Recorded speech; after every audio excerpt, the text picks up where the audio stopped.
पिछले एपिसोड में हमने देखा था कि टैंग वांग के इमॉर्टल दोस्त की जान ले लेता है बस ये पता करने कि आखिर वांग कहाँ पर है। जिसके बाद वो वांग को भी ढूंढ लेता है और फिर उसके पीछे पड़ जाता है ताकि वो उसकी जान ले सके, क्योंकि उसे जान लेने की सुपारी दी गई थी क्योंकि उसने उस मास्टर को मार दिया था। जिसके बाद उन दोनों के बीच काफी जबरदस्त फाइट शुरू हो जाती है। टैंग तो वांग के सामने काफी ज्यादा पावरफुल दिखाई दे रहा था क्योंकि उसका लेवल भी उससे ज्यादा है, इसलिए वांग उससे बचने की कोशिश कर रहा होता है और बचते हुए वो एक बहुत ही मिस्टीरियस जंगल के अंदर आ जाता है जहाँ पर अजीब सी बेलें उसे पकड़ने की कोशिश कर रही होती है, पर जैसे तैसे वो खुद को छुड़ाकर उनसे बच जाता है। जिसके बाद यहाँ से ये एपिसोड शुरू होता है। तो इस एपिसोड की शुरुआत में हम कुछ सालों पहले का सीन देखते हैं जहाँ पर एक आदमी अपने हाथ में किसी तरह का ट्रेजर लिए भाग रहा होता है और उसके पीछे काफी सारे सिपाही पड़े होते हैं। तब वहाँ पर टैंग आता है जो कि अभी बच्चा है और वो आने के बाद उस आदमी से उसका ट्रेजर छीनना चाहता है। वो आदमी उससे कहता है ये ट्रेजर मेरे एंसेस्टर से होते हुए मेरे पास आया है, इसलिए मैं तुम्हें ये नहीं दे सकता।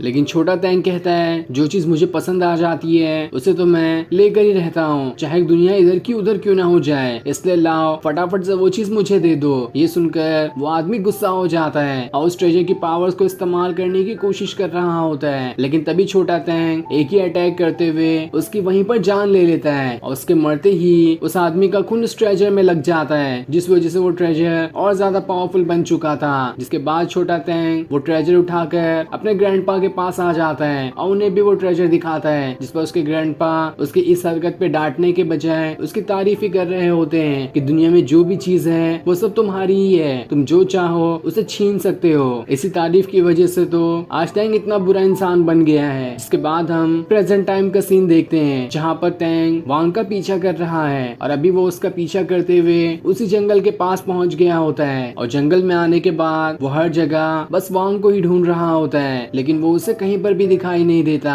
तब थोड़ी दूर आने के बाद उसे एक जगह पर वांग का खून गिरा दिखाई देता है। ये देखकर वो समझ जाता है कि हो न हो वांग आसपास ही छुपा होगा, इसलिए वो उसे मारने के लिए वहाँ पर अपनी स्वॉर्ड को समन कर लेता है, जिसकी वो पूरी पावर्स को अनलीश करता है और उस वजह से वो स्वॉर्ड वहाँ पर बहुत बड़ी हो जाती है। लेकिन जैसा कि हमने पिछले एपिसोड में देखा था, जो भी यहाँ पर कल्टीवेटर अपनी पावर्स का इस्तेमाल करता है वो बेलें उसे पकड़ लेती है। तो ऐसा ही टैंग के साथ भी होता है, जैसे वो अपनी स्वॉर्ड की पावर्स को एक्टिवेट करता है वो सारी बेलें भी एक्टिवेट हो जाती है और उसी का पीछा करना शुरू कर देती है ताकि उसे पकड़ सके। जिसके बाद वो बेलें चारों तरफ से उसे जकड़ लेती है, इसलिए टैंग अपनी स्वॉर्ड को सीधा जमीन पर ही पटक देता है ताकि इसकी मदद से वो बेलें खत्म हो जाए और उस वजह से वहाँ पर बहुत जोर का धमाका होता है। लेकिन इसका भी कोई फायदा नहीं हुआ था, वो बेलें अब भी उसे पकड़ने की कोशिश कर रही होती है। तब ये देखकर टैंक वहाँ पर अपने एक शील्ड को ले आता है, जिस वजह से वो बेलें थोड़ा थोड़ा उसे नहीं पकड़ पा रही थी और यही मौका तो वांग को अच्छा लग रहा था, इसलिए वो अपनी फ्लाइंग स्वॉर्ड का इस्तेमाल करते हुए उसकी शील्ड को ही तोड़ने की कोशिश कर रहा होता है ताकि एक बार शील्ड टूट जाए तो वो आसानी के साथ टैंक को पकड़ सकती है। और थोड़ी ही कोशिश करने के बाद वो उस सील को तोड़ भी देता है, जिस वजह से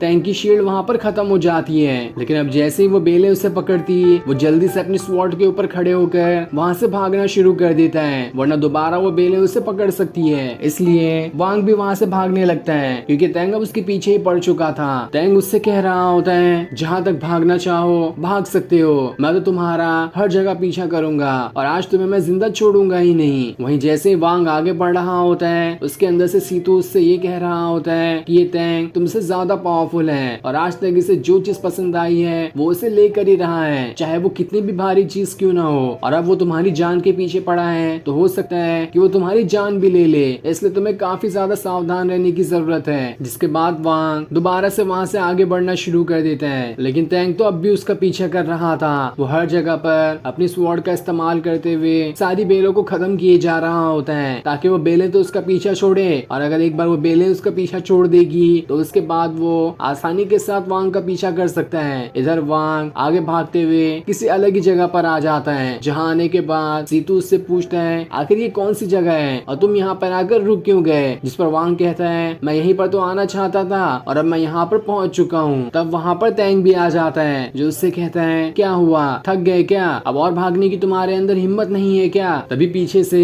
वांग अपनी फ्लाइंग स्वॉर्ड का इस्तेमाल करते हुए उसके ऊपर अटैक करने की कोशिश कर रहा होता है, लेकिन तब टैंग उस आदमी का दिया हुआ ट्रेजर ट्रेजर एक्टिवेट कर लेता है, जो ट्रेजर उसके चारों तरफ एक शील्ड बना देता है और उस शील्ड की मदद से वो वांग के इस अटैक को आसानी से झेल जाता है और उसे एक खरोच तक नहीं आई थी। जिसके बाद टैंग दोबारा से अपनी स्वॉर्ड की पावर्स को एक्टिवेट करना शुरू कर देता है ताकि अब वो वांग को खत्म कर सके, क्योंकि वांग तो यहाँ से अब भाग भी नहीं रहा था, वो बस एक जगह पर खड़ा हो गया होता है। जिसके बाद वो अपनी स्वॉर्ड को सीधा वांग की तरफ ही भेज देता है, लेकिन तब वांग वहाँ पर अपना फॉर्मेशन बना देता है और उस फॉर्मेशन की मदद से टैंग की स्वॉर्ड को रोकने की कोशिश कर रहा होता है, लेकिन टैंग की स्वॉर्ड उसके फॉर्मेशन के सामने ज्यादा पावरफुल दिखाई दे रही थी, इसलिए उसका फॉर्मेशन भी चकनाचूर हो जाता है। ये देखकर वांग दोबारा से वहाँ से भागना शुरू कर देता है और उसके भागने की वजह से टैंग तो अब काफी ज्यादा गुस्सा हो चुका था, उसे तो समझ ही नहीं आ रहा होता है कि आखिर ये वांग करना क्या चाहता है, हर बार तो भागता ही रहता है, क्या ये मुझसे डर गया है या फिर फाइट ही नहीं करना चाहता।